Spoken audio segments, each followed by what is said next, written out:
श्वेता और प्रिया बचपन की घनिष्ठ मित्र थीं, जिन्हें रोमांच बेहद पसंद था। एक दिन उन्हें मसानीपुर गांव की एक डरावनी कहानी पता चली, जहां मसानी भूत नामक आत्मा की दहशत थी।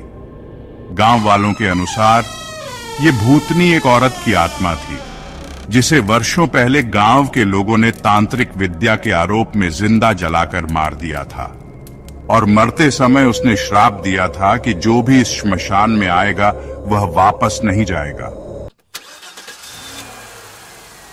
चेतावनियों को नजरअंदाज करते हुए श्वेता और प्रिया ने तय किया कि वे रात को वहां जाकर इस रहस्य की सच्चाई जानेंगी।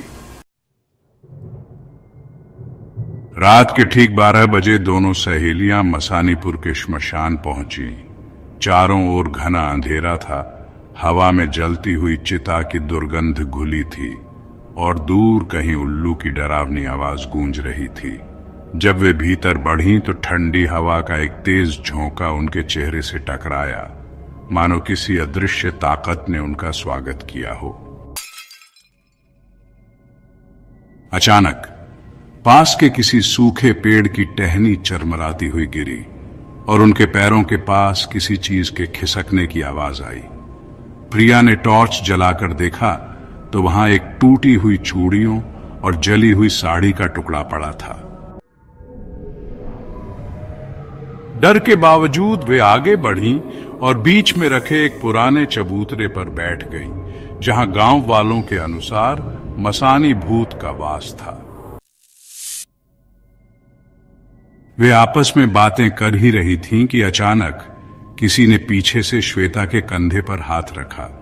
झट से मुड़कर देखा तो वहां कोई नहीं था, लेकिन एक धीमी सड़ी गली गंध हवा में घुलने लगी। तभी हवा में एक स्त्री की घुटी घुटी सिसकियों की आवाज गूंजने लगी, जो धीरे धीरे एक भयानक हंसी में बदल गई। तभी सामने की जली हुई चिता की राख अपने आप उड़ने लगी और सफेद साड़ी में लिपटी अजली चेहरे वाली एक औरत प्रकट हुई। उसकी जलती लाल आंखें सीधे श्वेता और प्रिया को घूर रही थीं।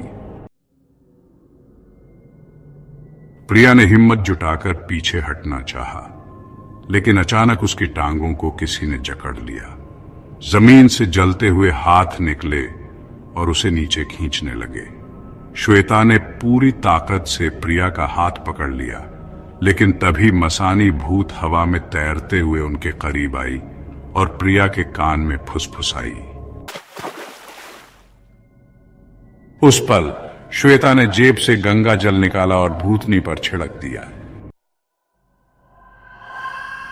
भूत दर्द से चीखने लगी, उसकी चमड़ी जलने लगी और वह राख में बदल गई। सब कुछ शांत हो गया, लगा कि सब खत्म हो गया। लेकिन असली आतंक अभी बाकी था।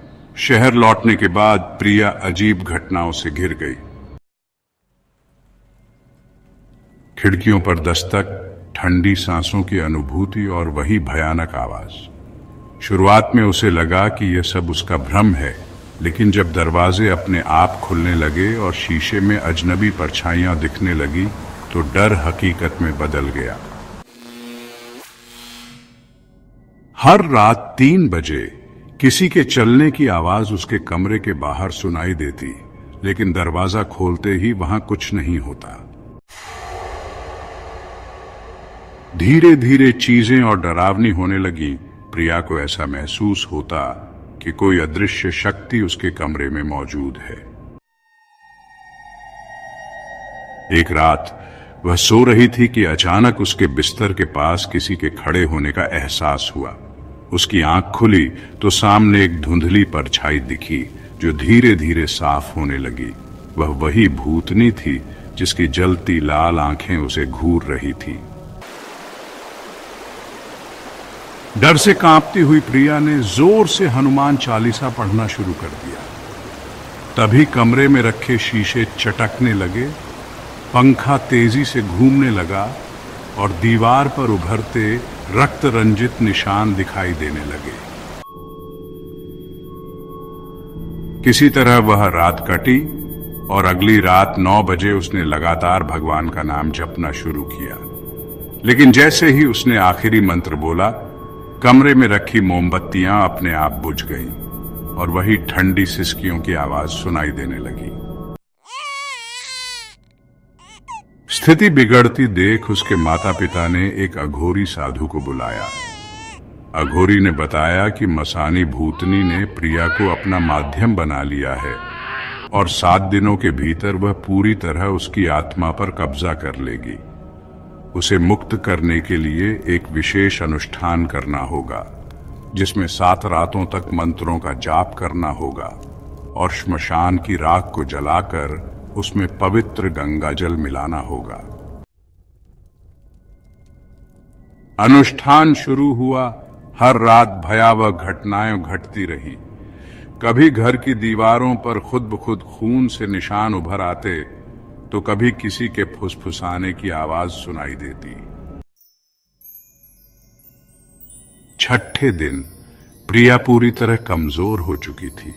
उसकी आंखें बुझी हुई थीं, चेहरा डरावना हो चुका था और वह आधी रात को अजीब अजीब हरकतें करने लगी। 7वें दिन जब अंतिम मंत्रोच्चार किया गया, तो अचानक प्रिया जमीन पर गिर पड़ी। उसके शरीर में झटके आने लगे और फिर अचानक सब कुछ शांत हो गया। लगा कि सब खत्म हो गया, लेकिन जैसे ही प्रिया को होश में लाने की कोशिश की गई, उसकी नब्ज थम चुकी थी। उसकी आंखें खुली थीं, चेहरा भय से विकृत था और गले पर काले नीले निशान थे, जैसे किसी ने उसे गला घोंटकर मार दिया हो। कमरे की दीवार पर खून से लिखा था। श्वेता के रोंगटे खड़े हो गए। उसे एहसास हो गया कि कुछ आत्माएं कभी मुक्त नहीं होती और मसानी भूत की दहशत अब भी जारी थी। समाप्त या शायद नहीं।